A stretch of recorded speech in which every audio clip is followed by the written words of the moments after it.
Morning students. आज मैं आपको रक्त और हमारा शरीर पाठ पढ़ाने जा रही हूँ। इसके लेखक यतीश अग्रवाल जी हैं। इसमें उन्होंने बताया है कि रक्त हमारे शरीर में क्या करता है। उसने रक्त से संबंधित बीमारियों और उनके उपायों के बारे में बताया है। रक्त में पाए जाने वाले तत्वों की जानकारी दी है। लेखक ने ब्लड बैंक के बारे में जानकारी देते हुए रक्तदान को जीवन दान का नाम दिया है। दिव्या अनिल की छोटी बहन है। यूँ तो वह शुरू से कमज़ोर है, लेकिन इधर कुछ दिनों से उसे हर समय थकान महसूस होती है। मन किसी काम में नहीं लगता। भूख भी पहले से कम हो गई है। अस्पताल में उसे डॉक्टर ने देखा तो कहा कि लगता है दिव्या के शरीर में रक्त की कमी हो गई है, जांच करा कर देखिए। वह उसको साथ वाले कमरे में डॉक्टर दीदी के पास भेज देता है। डॉक्टर दीदी अनिल को देखकर पहचान जाती है और वो कहती है कि अनिल कैसे आना हुआ। अनिल कहता है कि डॉक्टर ने दिव्या को खून की जांच के लिए आपके पास भेजा है। इतना सुनते ही डॉक्टर दीदी ने दिव्या की उंगली से रक्त की कुछ बूंदें एक छोटी शीशी में डाल दी और स्लाइड पर लगा दी। फिर अनिल से बोली, अनिल तुम कल अस्पताल से रिपोर्ट ले जाना। अनिल जब अस्पताल से रिपोर्ट लेने गया तो डॉक्टर दीदी सूक्ष्मदर्शी द्वारा एक स्लाइड की जांच कर रही थी। उसने उससे कहा कि दिव्या को एनीमिया है। अनिल के मन में जिज्ञासा हुई। वह बोला, दीदी एनीमिया से क्या आपका मतलब है? दीदी ने कहा, यह जानने के लिए तुम रक्त के बारे में जानना होगा। डॉक्टर दीदी ने कहा, रक्त लाल द्रव के समान दिखता है, किंतु उसे सूक्ष्मदर्शी द्वारा देखें तो वह भानुपट्टी मती के पिटारे से कम नहीं। और मोटे तौर पर इसके दो भाग होते हैं। एक भाग वह जो तरल, जिसे हम प्लाज्मा कहते हैं। दूसरा वह जिसमें छोटे छोटे कई तरह के कण होते हैं, कुछ लाल, कुछ सफ़ेद और कुछ ऐसे जिनका कोई रंग नहीं, जिन्हें विमाणु कहते हैं।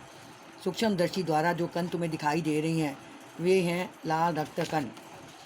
स्लाइड देख मानो आश्चर्य से वह उछल पड़ा। अनिल, रक्त की एक बूंद में इतने सारे कण, इसकी तो वह कल्पना भी नहीं कर सकता। ये तो देखने में छोटी सी बालूशाही जैसे दिखाई दे रही हैं। दीदी बोली, लाल कण बनावट में बालूशाही की तरह ही होते हैं, गोल और दोनों तरफ अवतल, यानी बीच में दबे हुए। रक्त की एक बूंद में इनकी संख्या लाखों में होती है। यदि हम 1 मिलीमीटर रक्त लें तो उसमें हमें 40 से 55 लाख कण मिलेंगे। इनके कारण ही हमें रक्त लाल रंग का नजर आता है। ये कण शरीर के दिन रात काम करते रहते हैं। सांस लेने पर साफ हवा से जो ऑक्सीजन तुम प्राप्त करते हो, उसे शरीर के हर हिस्से में पहुंचाने का काम इन कणों का ही है। इनका जीवन काल लगभग 4 महीने होता है। तब तो कुछ ही महीनों में ये ख़त्म हो जाते होंगे, अनिल ने कहा। यह सुनकर डॉक्टर दीदी मुस्कुरा उठी। बोली, नहीं, ऐसा नहीं होता। शरीर में हर समय नए कण बनते रहते हैं जो नष्ट कणों का स्थान लेते हैं। हड्डियों के बीच के भाग में, मज्जा में ऐसे बहुत से कारखाने होते हैं जो रक्त कणों के निर्माण कार्य में लगे रहते हैं। इनके लिए इन कारखानों को प्रोटीन, लोह तत्व और विटामिन रूपी कच्चे माल की ज़रूरत होती है। इसलिए हमें पौष्टिक आहार लेना चाहिए। पौष्टिक आहार जैसे कि हरी सब्जी, फल, दूध, अंडा और गोश्त में ये तत्व उपयुक्त मात्रा में होते हैं। यदि कोई व्यक्ति उचित आहार ग्रहण नहीं करता तो उन कारखानों को आवश्यकता अनुसार कच्चा माल नहीं मिल पाता और इससे उनकी रक्त में उनकी कमी हो जाती है। लाल कणों की कमी से एनीमिया होता है। दीदी बोली, हाँ, यह कहना काफ़ी हद तक सही होगा। यूँ तो एनीमिया बहुत से कारणों से होता है, किंतु हमारे देश में इसका सबसे बड़ा कारण पौष्टिक आहार की कमी है। इसके अलावा इस रोग का एक और बड़ा कारण है पेट में कीड़ों का हो जाना। ये कीड़े प्राय दूषित जल और खाद्य पदार्थों द्वारा हमारे शरीर में प्रवेश करते हैं। अतः इनसे बचने के लिए ये आवश्यक है कि हम पूरी सफाई से बनाए खाद्य पदार्थ ही ग्रहण करें। भोजन करने से पूर्व अच्छी तरह से हाथ धो लें और साफ़ पानी पिएँ। इन अंडों से उत्पन्न हुए लार्वे त्वचा के रास्ते शरीर में प्रवेश कर आंतों में अपना घर बना लेते हैं। इनसे बचने का सहज उपाय है कि शौच के लिए हम शौचालय का ही प्रयोग करें और इधर उधर नंगे पाँव ना घूमें। अनिल बोला। यह पल भर सोच में डूबा रहा। फिर बोला, आपने बताया कि रक्त में श्वेत कण और विमाणु प्लेटलेट कण भी होते हैं। शरीर में इनका क्या काम है?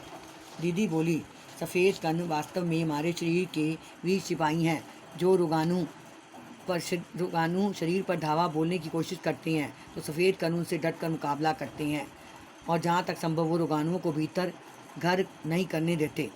और विमानुओं का काम है चोट लगने पर रक्त जमाव क्रिया क्रिया में मदद करना।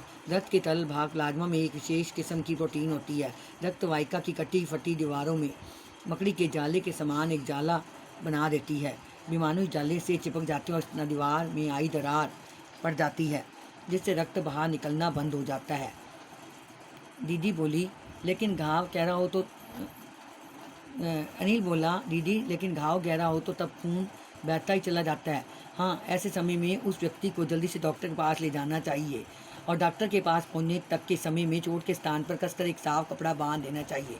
दबाव पड़ने से रक्त का बहना बंद हो जाता है। अगर बहुत अधिक रक्त बह जाए तो उसे रक्त चढ़ाने की जरूरत होती है। दीदी बोली, अनिल, हर किसी का रक्त एक सा नहीं होता। कुछ विशेष गुणों के आधार पर रक्त को 4 मुख्य वर्गों में बांटा गया है। ज़रूरतमंद व्यक्ति के रक्त समूह की जांच करने के बाद उसे उसी रक्त समूह का रक्त पिलाया जाता है, लेकिन ज़रूरत के समय यदि उस रक्त समूह का कोई व्यक्ति मिले ही नहीं, तब अनिल ने पूछा, ऐसी आपात स्थिति के लिए ब्लड बैंक बनाए गए हैं। प्राय हर समय अस्पताल में इस तरह के बैंक होते हैं जहां सभी प्रकार के रक्त समूहों का रक्त तैयार रखा जाता है, किंतु इन ब्लड बैंकों में रक्त का भंडार सुरक्षित रहे, इसके लिए आवश्यक है कि हम समय समय पर रक्तदान करते रहें। अनिल ने कहा, नहीं कि मैं भी रक्तदान कर सकता हूँ। डॉक्टर ने कहा, नहीं, अभी तुम छोटे हो। 18 वर्ष से अधिक उम्र के स्वस्थ व्यक्ति ही रक्तदान कर सकते हैं। एक समय में उनसे लगभग 300 मिलीलीटर रक्त ही लिया जाता है। फिर अनिल बोला, फिर तो बड़ा होने पर मैं नियमित रूप से रक्तदान किया करूँगा। अनिल ने कहा, शाबाश अनिल, डॉक्टर दीदी ने अनिल की पीठ ठोकते हुए कहा। अब इसके असाइनमेंट और इसके वर्ड मीनिंग याद करने और लिखने हैं।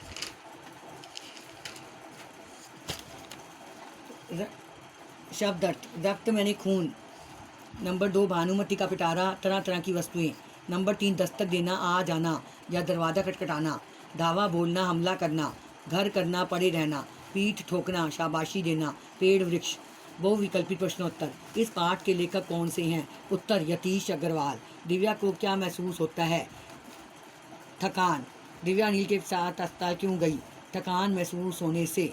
दिव्या के शरीर के किस अंग से रक्त लिया गया? उंगली से। एनीमिया क्या है? रक्त की कमी से होने वाली बीमारी। पेट में पाए जाने वाले कीड़े किस बीमारी के कारण बनते हैं? एनीमिया। डॉक्टर स्लाइड की जांच किस यंत्र द्वारा कर रही थी? सूक्ष्मदर्शी यंत्र द्वारा। लाल कणों का जीवन काल कितना होता है? 4 महीने। ये सारी असाइनमेंट याद करनी और लिखनी है।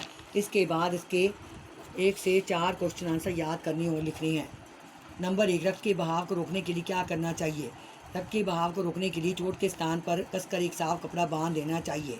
नंबर 2, खून को भानुमति का पिटारा क्यों कहा जाता है? उत्तर, क्योंकि रक्त देखने में लाल द्रव के समान दिखता है, लेकिन सूक्ष्मदर्शी से देखने पर पता चलता है कि इनमें 2 भाग होते हैं। एक भाग वह जो तरल है, जिसे हम प्लाज्मा कहते हैं। दूसरा वह जिसमें छोटे बड़े कई तरह के कण होते हैं, कुछ लाल, कुछ सफ़ेद और कुछ ऐसे जिनका कोई रंग नहीं होता, इसलिए उसे भानुमति का पिटारा कहा जाता है। एनीमिया से बचने के लिए हमें क्या करना चाहिए? एनीमिया से बचने के लिए हरी सब्जी, फल, दूध, अंडा और गोश्त और पौष्टिक आहार लेना चाहिए।